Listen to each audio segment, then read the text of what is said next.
Salut à tous, j'espère que vous allez bien. On se retrouve aujourd'hui dans une nouvelle vidéo et on va faire le Mid-Year Freakout Challenge parce que du coup, comme je n'ai pas fait d'update lecture au début d'année, je trouvais ça sympa de pouvoir vous faire ça pour pouvoir vous montrer un petit peu les différentes lectures que j'ai pu effectuer en ce début d'année 2023 et ce que j'en ai plus ou moins pensé du coup. Donc, on va prendre la première question qui est ma meilleure lecture de 2023.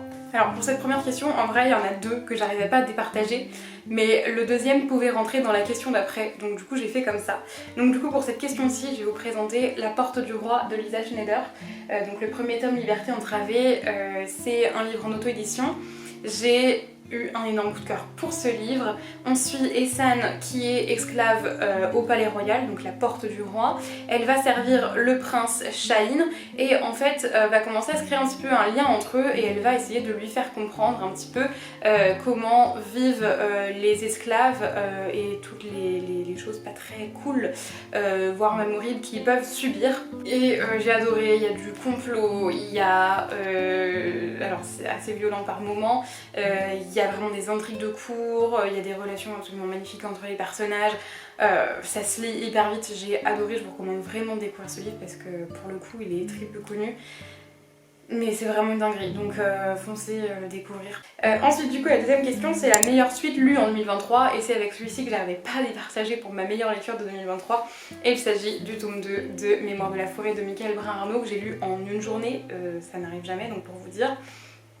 Je voulais vous montrer quelques petites illustrations puisque c'est illustré par Sanoé et c'est absolument trop bien fait. Ici, alors dans le premier tome, on va suivre Archibald Renard qui a une librairie et un jour va rentrer dans sa librairie son ami Ferdinand Taupe qui est complètement... comment dirais-je, pas perdu mais il veut absolument retrouver le livre dans lequel il a écrit ses mémoires parce qu'en fait Ferdinand est atteint de la maladie de l'oubli-tout qu'on peut traduire par la maladie de l'Alzheimer et Archibald se rend compte qu'il a vendu ce livre la veille à quelqu'un mais il ne sait plus qui et il va du coup partir avec Ferdinand à la recherche de ce fameux livre. Et c'est une dinguerie et on pleure toutes les larmes de notre corps. Dans ce deuxième tome j'ai encore perdu toutes les larmes de mon corps. Pleurer toutes les larmes de mon corps, pas perdu. Oui, d'une certaine manière. Dans celle-ci, on suit une intrigue qui est complètement différente. On suit les mêmes personnages, mais on a une autre intrigue et je trouve ça beaucoup trop chouette. Voilà, je vous recommande à fond cette saga. C'est une saga toute douce à lire vraiment sous un plaid, voilà. Selon la saison, puisque ici ça se passe en automne, mais le premier tome se passe en fin d'été. Donc si jamais c'est le moment pour le commencer. Mais vraiment, voilà, très très belle lecture pour moi. Ensuite, une sortie de 2023 qui me tente, il y en a beaucoup, genre vraiment beaucoup. Là, j'ai pas grand chose en fait qui me viennent. Par exemple, je pourrais dire le tome 4 de Vampiria, donc le tombeau des immortels. Parce que là, je vais lire le tome 3 bientôt parce que j'ai trop hâte de continuer et c'est vrai que j'ai trop hâte de lire du coup le tome 4. Donc je pourrais vous dire celle-ci. On reste dans le thème, genre la thématique des sorties et on a une sortie que j'attends avec impatience. Là je vais vous parler du coup sans grande surprise du troisième tome de Mémoires de la forêt qui se passera cette fois-ci en hiver. Il doit sortir sûrement cet automne donc là j'attends qu'une seule chose, c'est de pouvoir le lire. Ma plus grande déception de 2023, ici j'ai mis Le miraculeux Noël de George Bishop écrit par Catherine Doyle et publié chez Bayard Jeunesse. Alors j'ai commencé à lire fin 2022 parce que c'est un livre qui se passe au moment de Noël mais j'ai fini que début 2023. C'est un très joli ouvrage, on est sur un hardback avec des illustrations au début de chapitre, enfin vraiment le livre est absolument sublime. C'est en grande partie pour ça que j'avais craqué et j'avais aussi craqué puisqu'on se retrouve sur une réécriture d'un chant de Noël de Charles Dickens. Donc si vous connaissez pas un chant de Noël, c'est l'histoire de Scrooge qui déteste Noël, qui est vraiment voilà, très avare, très près de ses sous. Il va une nuit, la nuit de la veille de Noël, recevoir la visite notamment de Jacob Marley qui est son ancien associé qui est mort. Donc il revient en fantôme pour lui prévenir de la visite de 3 fantômes, le fantôme du Noël passé, le fantôme du Noël présent et le fantôme du Noël à venir. Donc il va recevoir la visite de ces 3 fantômes, bref c'est toute cette histoire là autour de Noël etc. Et on retrouvait une réécriture dans cette histoire, puisque George a perdu sa mère et son père, qui est clairement du coup la figure du Scrooge, s'est plongé dans le travail, vraiment il a jamais de temps à lui accorder, il ne fête jamais Noël. Il y a une raison à ça, mais vous l'apprendrez plus tard. Et la nuit, je crois, de la veille de Noël, ouais, ça doit être ça, il y a une lutine et son renne violet qui arrivent et qui vont faire vivre une aventure folle à George, son père et sa grand-mère. Et voilà, alors il y avait ce côté assez mignon, mais j'avais trop de mal à lire, j'ai pris 1000 ans à le lire. Mais vraiment, moi je m'attendais à adorer, mais du coup, est-ce que c'était trop jeunesse, est-ce que c'était pas le moment, est-ce que je ne sais pas, pourtant j'ai eu le moment de Noël donc ça aurait dû être le moment, mais j'ai eu énormément de mal à avancer dans l'histoire, je trouvais que ça avançait pas, voilà, je ne sais pas, pourtant il y avait des petites références en plus au vrai conte qui étaient vraiment hyper sympas, mais je sais pas, ça l'a pas complètement fait avec moi, ce qui est très dommage puisque bah voilà, je pensais vraiment que j'aimerais, mais je sais pas, ça n'a pas été le cas. Enfin, j'ai bien aimé mais sans plus quoi. Ma plus grosse surprise de 2023, ici je mets La Reine des lectrices de Alan Bennett, publié chez Folio. Dans ce livre-ci, on se pose une question, on se demande si la reine Elisabeth II, en gros si elle devenait tellement assoiffée de lecture et fan de lecture qu'elle en venait à négliger ses obligations royales. C'est un petit peu ça qu'on va suivre dans cette histoire. Et j'avais beaucoup aimé puisque en fait, donc il est vraiment très court, hein, en fait on va avoir toute la question de la royauté, du fait d'être reine, qu'on se sent vraiment très seule parce qu'il n'y a aucun autre sujet de notre royaume qui est à notre niveau, puisqu'on est la seule personne qui est reine dans le pays, hein, puisque même notre père bah, il est décédé à ce moment-là, donc on n'a personne qui peut nous comprendre vraiment complètement.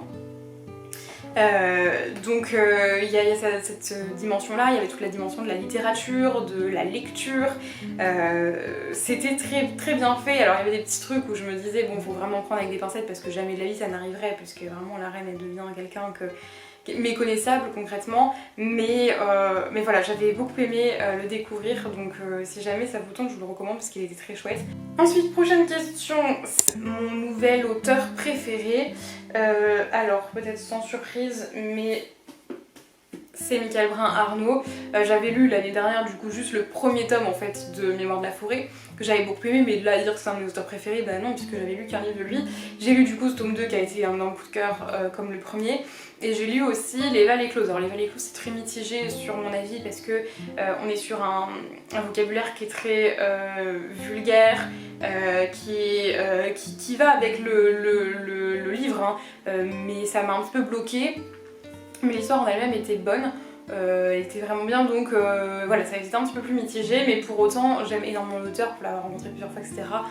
Il fait maintenant partie de mes auteurs préférés, donc voilà, sans surprise c'est lui. Pour la question 8, il s'agit de présenter mon personnage préféré. Alors, je vais tricher un petit peu parce qu'il n'y en a pas qu'un. Je vais vous présenter Six of Crows de Leigh Bardugo. J'ai adoré les 6 personnages principaux, vraiment, ils sont tellement différents chacun, ils ont tellement leurs traumas, leurs histoires, leur personnalité, enfin, j'ai adoré ces personnages-là. Donc juste je vais vous donner ces 6 personnages là parce que je peux pas vous en donner qu'un et que je trouvais ça, voilà, c'est un groupe à part entière, donc je peux pas, voilà. Dans Six of Crows on se retrouve en fait dans le même univers que Grisha, on se retrouve avec les, comment je pourrais... ça fait un petit moment que j'ai lu. C'est un résumé assez complexe, mais en fait, si vous voulez, on a le Jurda Parem, qui est une drogue qui va donner aux Grisha des pouvoirs carrément décuplés. Les Grisha ont déjà des pouvoirs de base, ce sont les personnes qui ont des pouvoirs dans Grishaverse, dans l'univers de Six of Crows. Et leurs pouvoirs deviennent carrément incontrôlables.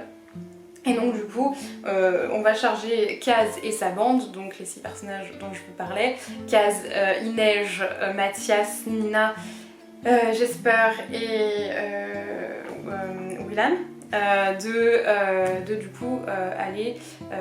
Enfin, on charge pas tout le monde, on charge Kaz surtout, et c'est Kaz qui va...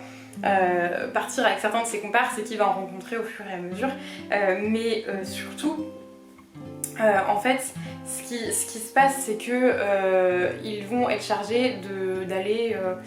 Oui, donc il va en fait devoir aller délivrer... alors je sais plus, mais il est gardé dans le palais de glace, aller délivrer l'inventeur du jour d'Aparem. Ok, mon résumé était tout pourri, vous avez pas du tout envie de lire ce livre maintenant. Mais bon, bref, on va arrêter les frais ici. On va passer à la question suivante qui est un livre qui m'a fait pleurer. Et ici, je vais vous présenter Nos plus belles années de Clara Hérault. J'aurais aussi pu vous présenter du coup Mémoire de la forêt. Mais du coup, ça c'est un des autres livres qui m'a fait pleurer, il n'y a que celui-là je pense cette année, pour l'instant. Du coup ici on suit Ambre et Jade qui sont meilleures amies et qui vont rentrer à la fac, sauf que c'est censé être les plus belles années de leur vie mais ça va pas forcément se passer comme ça. Donc on a déjà Jade qui est plus à vouloir faire la fête, à s'éclater, et Ambre qui est plutôt là vraiment à fond dans le boulot, elle veut réussir etc. Sauf qu'elles vont rencontrer Léo et là les choses vont carrément déraper. Attention, il y a des trigger warnings ici sur le viol, les agressions sexuelles, le harcèlement de rue, donc voilà.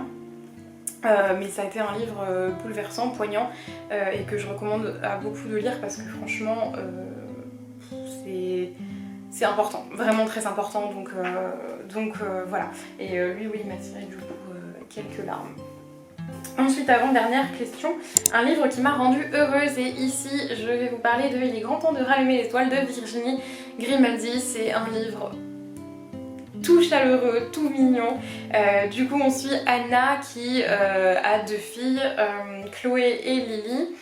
Une qui est ado et l'autre qui est enfant. Elle va en fait, Anna, perdre son travail et il n'y a vraiment plus rien qui va dans sa vie, elle est surendettée et là elle va prendre la décision de prendre ses deux filles et de partir en road trip en camping-car, et elles vont faire la rencontre de plein de personnes absolument géniales. Les personnages ici, j'aurais pu aussi vous citer ces personnages là comme mes personnages préférés parce que vraiment j'ai adoré les personnages dans cette histoire, j'ai adoré cette histoire, c'était vraiment à la limite du coup de cœur parce que vraiment j'ai beaucoup aimé, c'est limite je m'en passais même pas vraiment coup de cœur tellement j'ai aimé.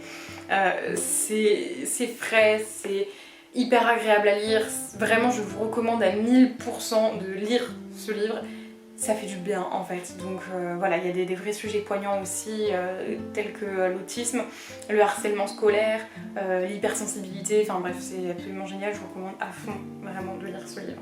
Et ensuite, la dernière question, c'est le plus beau livre que j'ai acheté cette année et je vais vous montrer, vous l'avez vu partout, Six couronnes écarlates de Elisabeth Lim, publié chez Rajo. C'est un livre, alors moi j'ai pris la version en bac, qui est absolument magnifique avec des dorures etc. Les couleurs sont sublimes. Je vais enlever la jaquette pour vous montrer l'intérieur. Donc on a un jaspage bleu comme ça, bleu clair, magnifique avec... absolument magnifique, encore une fois. Donc vraiment je trouve ce livre sublime. Je pense que je ne suis pas la seule avec les débuts de chapitre comme ceci. On commence à voir un petit peu des avis sur ce livre. Donc c'est chouette parce qu'il n'y en a pas beaucoup. Et du coup j'ai grave hâte de le découvrir. Mais du coup, voilà pour le dernier livre que j'avais à vous présenter. J'espère que ça vous a plu, ça m'a permis de vous présenter quelques livres que j'ai lus cette année, pas tous parce que j'en ai lu. J'en suis à, je vais compter vite fait, j'ai lu 37 livres cette année, voilà, pour vous dire. J'ai pas mal lu. J'espère que ça vous a plu, moi ça m'a permis vraiment du coup de vous parler de ces lectures que j'ai pu effectuer en ce début d'année, de quelques-unes en tout cas.